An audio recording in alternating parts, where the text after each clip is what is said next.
Namaste one and all. Welcome for today's session of STM Ayurveda, an interactive online series. I am Dr. Akshata, host for today's session. Face is an index of mind and eyes are the windows. Eyes, being the language of the heart, they do not lie. Hence, play a very important role in everyone's life.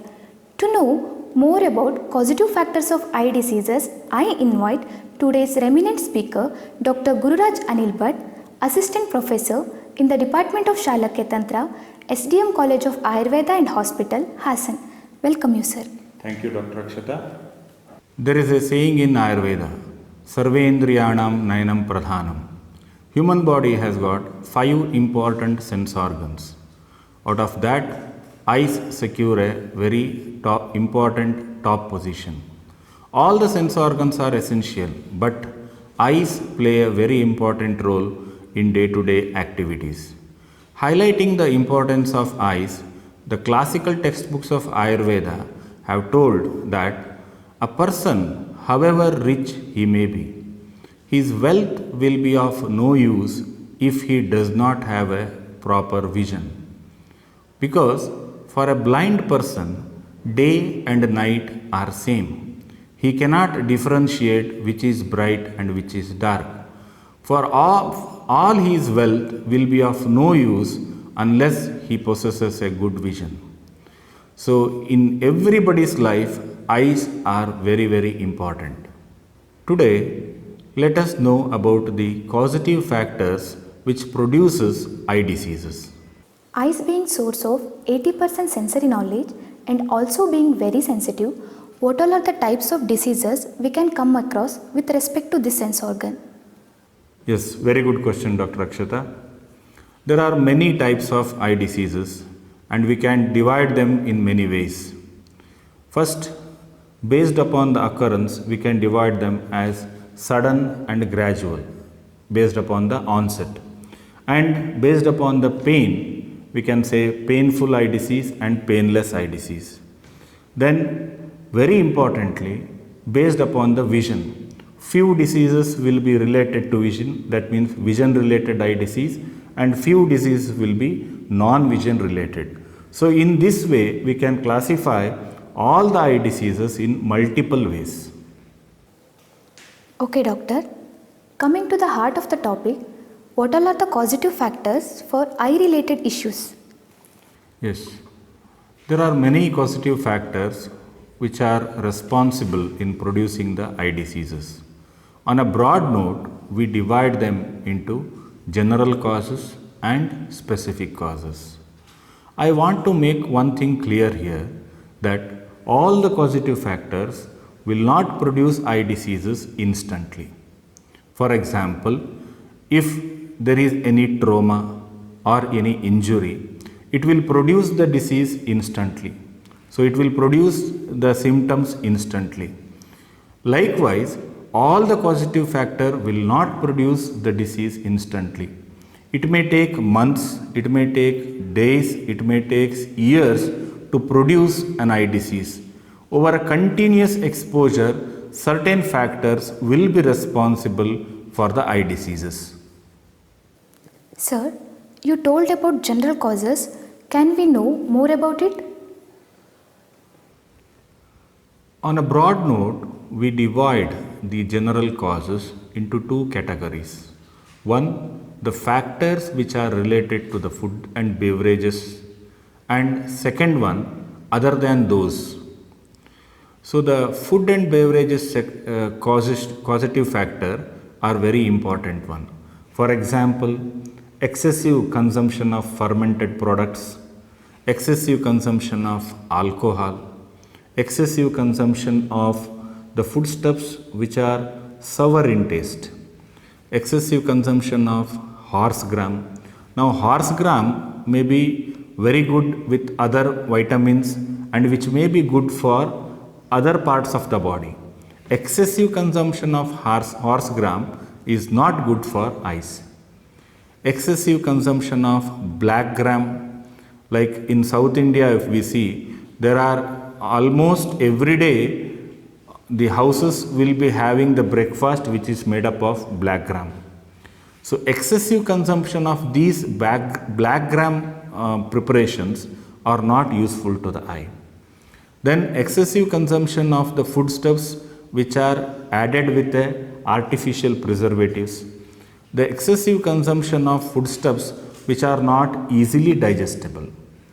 Here I remember an instance wherein a few months back a lady came with a boy, with her kid. The boy was complaining about continuous sticky discharge from the eyes, and this complaint was persisting from more than an year. So they have consulted many doctors, and whatever the doctors have prescribed the eye drops and the medicines, and they were taking, but still the problem was persisting. So when I went deep into the etiological factors, like what are all the nidana or the causative factors they consume, or what is the food regimen, what is the daily regimen of the boy, and all that, when I inquire, I came to know very interesting fact that the lady used to prepare the breakfast made up of black gram almost 6 days a week. So almost every day the boy was consuming black gram fermented product in one or the other way. So excessive consumption was the cause there.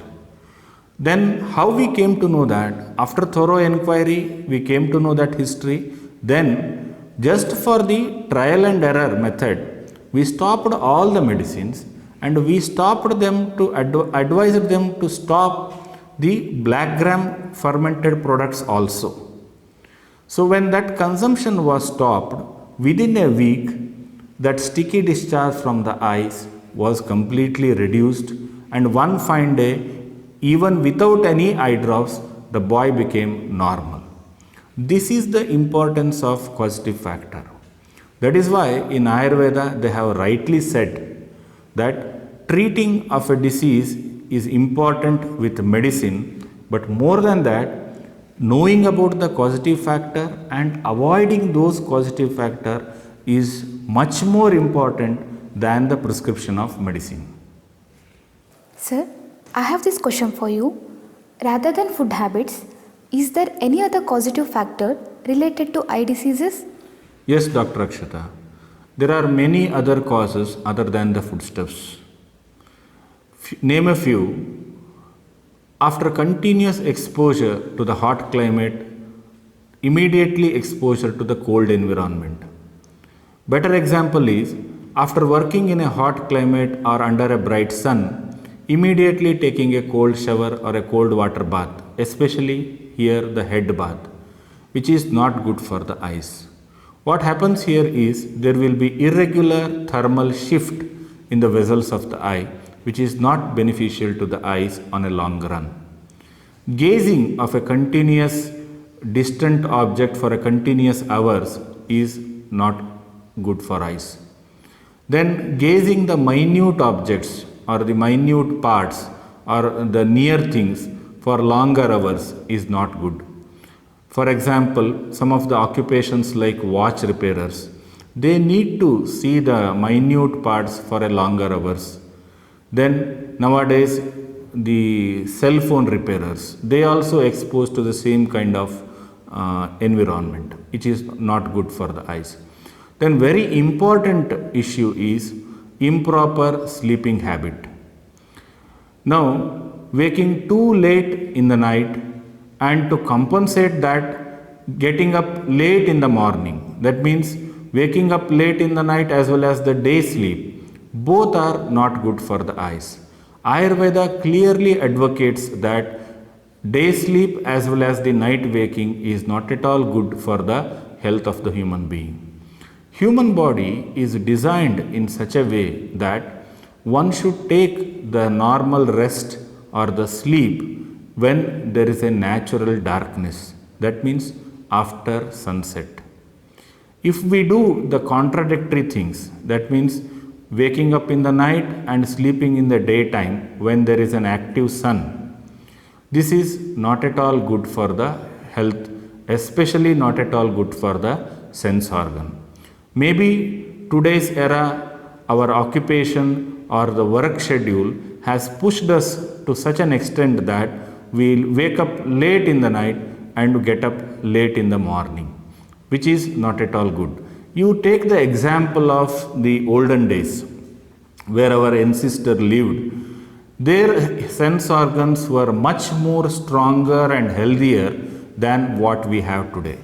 The reason is the moment sunset is there, the moment sun goes off, the people used to go off for the sleep also. And before the sunrise or at the time of sunrise, people used to be there waking up, getting involved in their day-to-day activities, which is very, very important for the vital functioning of the sense organ. Then nowadays we see exposure to the dust, exposure to the smoke, exposure to the fumes is also responsible for many kinds of allergies as well as the eye diseases. Then suppressing the natural urges is one of the important issue in causation of eye diseases. The natural urges are meant to let go out of the body naturally without any suppression or without any force. Especially some of the natural urges like yawning, tears, sleep, and even the hunger may be responsible in producing certain eye diseases. Then, inducing the vomiting forcefully.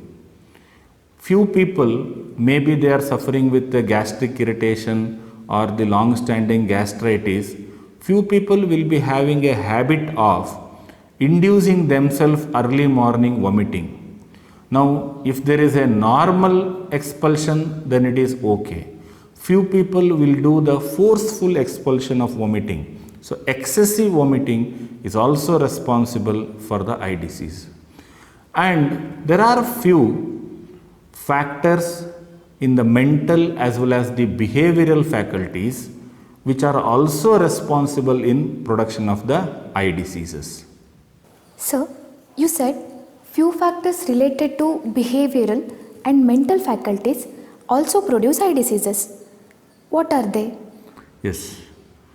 Certain factors like grief, anger, stress, anguish, continuous weeping, all these factors looks to be related to mental issues, but they are potent enough indirectly for producing of the eye diseases. Continuous exposure to these factors, the depression, etc., they will reduce the vital capacity of the eye. So slowly the functioning capacity of the eye will be reduced. I remember an incident. A lady has come with a complaint of reduced vision. Actually, she was brought by her attendant, a relative. And we checked all the components of the eye, and everything was normal. There was nothing major pathological issue which was found out in that lady. Then when after a thorough inquiry of the history, we came to know that few years back, she had lost her son in an accident, and even she had lost some of her wealth because of some property issue and all. Later on, she became very depressed, and all the time she used to be sad and sat in one corner, not interested in any activity. Then gradually she has developed the reduction in the vision. So this is a clear-cut example that certain mental faculties are also responsible in the production of the eye diseases. So then, what about the specific causes? Yes. Apart from these generalized causes, there are some few specific issues or specific etiological factors which produce the disease, like mechanical, chemical, or thermal injuries, or what is known as ocular trauma. Now, these injuries will produce the disease or will manifest the symptoms instantly. They are specific in nature. The extent of damage to the structures of the eye will depend upon the velocity of the trauma as well as the nature of the trauma. So which may be different in different kinds of injuries and different kinds of traumas. For example, the mechanical injury damage will be different than that of the chemical injury trauma. Now in that chemical injury trauma also, the acid burns will be different and the alkali burns will be different. So that's why I said the velocity and the nature of the trauma will decide the extent of damage. Sometimes even the blunt traumas will also cause the eye disease. For example, we have a disease called subconjunctival hemorrhage, which is resultant of a blunt trauma. So where there will be only subconjunctival bleeding, no visible bleeding outside. So the nature as well as the velocity of the trauma will decide the specific occurrence of the symptom. Then certain nutritional issues, they will also be responsible for the causation of the disease. For example, certain nutritional elements are required for the proper functioning of the vision and the proper functioning of the eye, like vitamin A. If there is a deficiency in vitamin A, it will manifest itself as a disease. Then the certain systemic diseases. Now the systemic diseases, for example, over a long run, diabetes mellitus will produce the retinopathy changes. A long run in hypertension will produce a retinopathy changes. Thyrotoxicosis will result in a exophthalmos. So like this, these systemic diseases are specific to produce the disease in eye. Then senile or what is known as aging. Now there are age related issues also in human body. Now aging is a very natural and a common phenomena in all. That doesn't mean that all aged person will have a similar kind of diseases. It will be different in different individuals. So for example, a person may get presbyopia. A presbyopia means here it is the insufficiency wherein the person cannot see the near objects or the near letters, wherein he requires an additional spectacle to see properly the things. Now this is age related. Generally it is seen after 40. Then cataract. Cataract is nothing but the opacity of the lens, which is seen generally after 45 or 50. So these are specific to the age. Another important area is occupational related. Now all the persons are one or the other way, they are dependent on one or the other occupation. But certain occupations are bound to produce certain eye diseases in human beings over a long period of exposure. For example, persons who are doing the minute objects gazing for a long hours, for example, as I said, the watch repairers or the cell phone repairers, they are prone to have the refractive errors after a continuous exposure.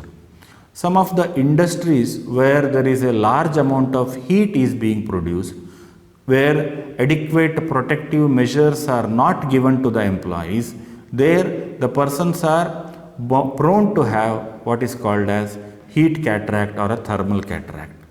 Then certain industries where there is a manufacturing of chemicals or the dyes or the paint industries, where the persons are exposed without any protective measures, they are more prone to have the allergies of the eye, cysts, tumors or swellings in the eye, sometimes even malignant carcinomas also.